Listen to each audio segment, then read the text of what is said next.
The Cauchy-Schwarz Inequality. Welcome, everyone. Today, we are going to explore a very important concept in vector algebra known as the Cauchy-Schwarz Inequality. Now, you might find the name a bit intimidating, but as we progress through this lesson, you'll see how elegant and logical it truly is. To start our discussion, it is essential to recognize that this inequality is a fundamental principle in the study of vectors. It isn't just an isolated rule. It serves as a cornerstone for understanding how vectors interact with one another. Specifically, this inequality establishes a very important relationship between two things: the scalar product, which you might know as the dot product of two vectors, and the product of their individual magnitudes. Essentially, what this principle does is provide us with a mathematical upper bound. This means it tells us the absolute maximum value that the dot product can possibly reach. As we move to the next slide, we will look at the formal mathematical definition of this relationship and see exactly how this limit is calculated. Understanding the concept. Essentially, the inequality states that if you take any two vectors, let's call them vector A and vector B, the absolute value of their scalar product, or dot product, will always be less than or equal to the product of their individual magnitudes. If we were to write this out mathematically, we would express it as the absolute value of vector A dot vector B is less than or equal to the magnitude of vector A, multiplied by the magnitude of vector B. Now, you might be wondering, how can we be sure this is always true? To understand the logic behind this, we need to look back at the fundamental definition of the scalar product that you likely already know. Recall that the dot product of vector A and vector B is equal to the magnitude of vector A, multiplied by the magnitude of vector B, all multiplied by the cosine of theta, where theta represents the angle between the two vectors. By keeping this definition in mind, we can actually derive the inequality step by step, which we are going to do in the next slide. Now that we have introduced the name and the significance of this principle, let's dive into what the Cauchy-Schwarz inequality actually tells us. Step-by-step derivation. First, in step 1, we begin with the fundamental definition of the dot product that we discussed earlier. The dot product of vector A and vector B is equal to the magnitude of vector A, multiplied by the magnitude of vector B, all multiplied by the cosine of the angle theta between them. Moving to step 2, to reach the Cauchy-Schwarz form, we need to apply the absolute value to both sides of this equation. This gives us the absolute value of the dot product of A and B, which is equal to the absolute value of the product of the magnitude of A, the magnitude of B, and the cosine of theta. In step 3, we can simplify the right side of the equation. Since the magnitudes of vectors A and B represent lengths, they are always non-negative real numbers. Because they can't be negative, we can safely move them outside of the absolute value sign. This leaves us with the absolute value of the dot product of A and B being equal to the magnitude of A times the magnitude of B times the absolute value of the cosine of theta. Finally, in step 4, we look at the trigonometric properties of the cosine function. As you may recall from your trigonometry studies, for any angle theta, the value of cosine theta is always trapped between -1 and +1. Because of this range, the absolute value of cosine theta must be less than or equal to 1. Now that we understand the concept and the formula itself from the previous slide, let's walk through the logical derivation to see exactly where this inequality comes from. This brings us to the next slide, where we will combine this property with our simplified equation to reach our final conclusion. Final conclusion. Now that we have established the trigonometric property of the cosine function in the previous step, we can bring everything together to reach our final conclusion. Since we know that the absolute value of cosine theta is always less than or equal to 1, it logically follows that if we multiply this value by our magnitudes, the expression absolute value of a magnitude A times magnitude B times the absolute value of cosine theta must be less than or equal to the product of the magnitudes alone, which is magnitude A times magnitude B, multiplied by 1. Therefore, by substituting our original definition of the dot product back into this inequality, we arrive at the final, elegant form of the Cauchy-Schwarz inequality. The absolute value of the dot product of vector E and vector B is less than or equal to the product of the magnitude of vector E and the magnitude of vector B. In the next slide, we will explore the specific geometric conditions under which this inequality actually becomes an equality. The case of equality. Now that we have established the general rule that the absolute value of the dot product is less than or equal to the product of the magnitudes, we need to address a very important special case. When does this inequality actually become an equality? In other words, when can we say that the absolute value of a dot product of vector E and vector B is exactly equal to the magnitude of vector A multiplied by the magnitude of vector B? Looking back at our derivation from the previous slides, we saw that this equality depends entirely on the cosine of the angle between the vectors. Specifically, the equality holds only when the absolute value of cosine theta equals 1. There are two specific geometric scenarios where this happens. First, when the angle theta is 0 degrees, the vectors are parallel and pointing in the exact same direction. Second, when the angle theta is 180 degrees or pi radians, the vectors are also parallel, but they are pointing in exactly opposite directions. So, to put this in simpler terms for your exams, the equality holds if and only if the vectors A and B are collinear. This means they lie on the same line, whether they are facing the same way or not. As we will see in our next slide, this concept of alignment is actually a key factor in how we calculate work done in physics. Real-world application, physics work done.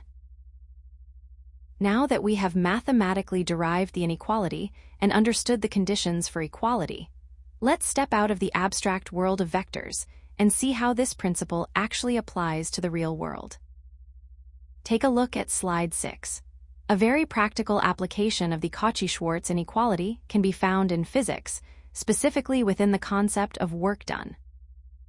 As you might remember from your physics lessons, work, which we denote with a capital W, is defined as the scalar product of the force vector, F, and the displacement vector, D. If we write this out using the definition of a dot product, we get W equals F dot D, which is also equal to the magnitude of F, multiplied by the magnitude of D, all multiplied by the cosine of theta, where theta is the angle between the force and the displacement.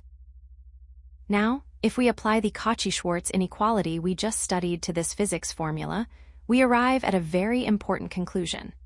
The absolute value of work is always less than or equal to the magnitude of force multiplied by the magnitude of displacement. What does this actually tell us in a practical sense?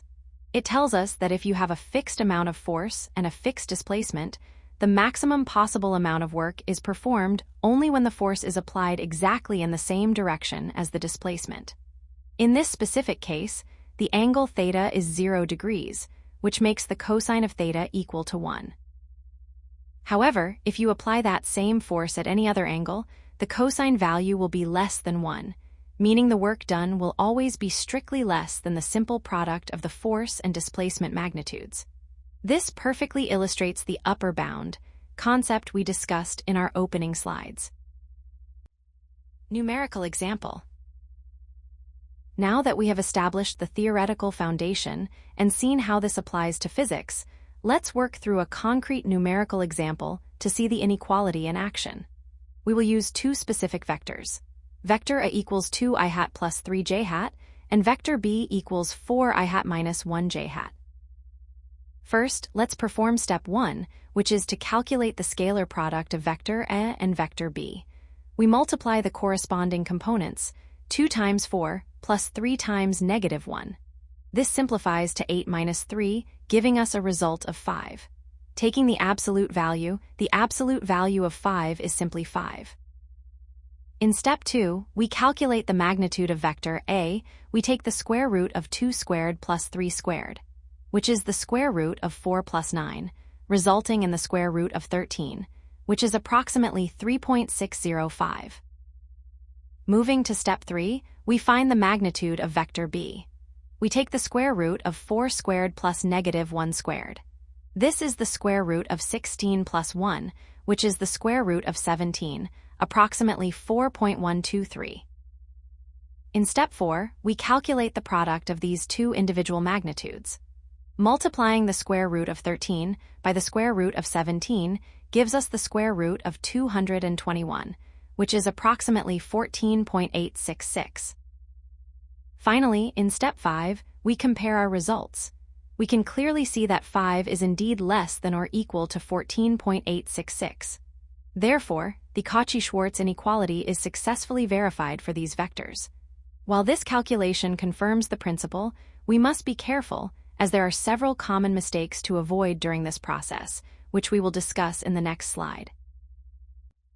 Common mistakes. First, watch out for ignoring the absolute value. It is a very common mistake to forget to take the absolute value of the dot product.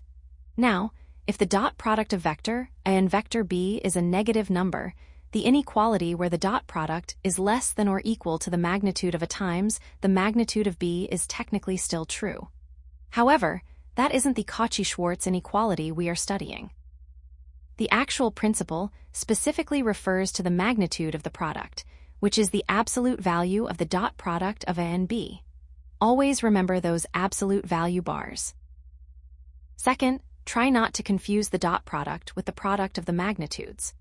I often see beginners assuming that the dot product of A and B is exactly the same as the magnitude of A multiplied by the magnitude of B, as we saw in our derivation and our numerical example. This is only true in special cases.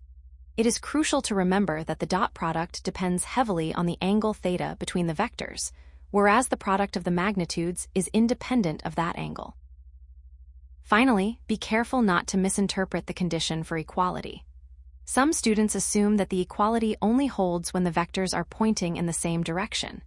But, as we discussed earlier in the case of equality, remember that the equality also holds when the vectors are in exactly opposite directions, where the angle theta equals pi radians. Now, before we wrap up our lesson, I want to pause and discuss some common pitfalls. Even when you understand the derivation we just went through, it is very easy to make certain errors in exams or complex problems.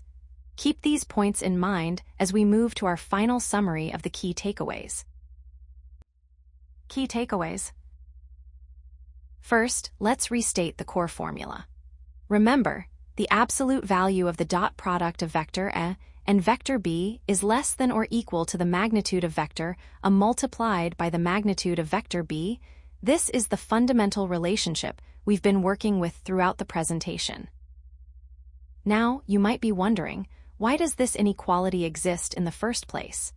As we saw in our derivation earlier, the reason lies in the behavior of the cosine function. Because the absolute value of cosine theta can never be greater than 1, the dot product is naturally capped by the product of the two magnitudes. Next, let's touch upon the condition for equality. We noted in our discussion on collinear vectors that the two sides of this inequality are only exactly equal when the vectors are collinear. This means they must be either parallel, pointing in the same direction, or antiparallel, pointing in exactly opposite directions. In both cases, the cosine term reaches its maximum absolute value of 1. Finally, I want you to think about the physical intuition behind this. If you think about the dot product as a measure of how much one vector overlaps or projects onto another, the Cauchy-Schwarz inequality tells us that this overlap can never be larger than the total lengths of the vectors themselves. It's a mathematical limit on how much two vectors can reinforce each other. All right, we have reached the end of our lesson, so let's bring everything together with these key takeaways to ensure you have a solid grasp of the Cauchy-Schwarz inequality. Keep these points in mind as you practice your problems, and you'll find that this inequality becomes a very powerful tool in your vector algebra toolkit.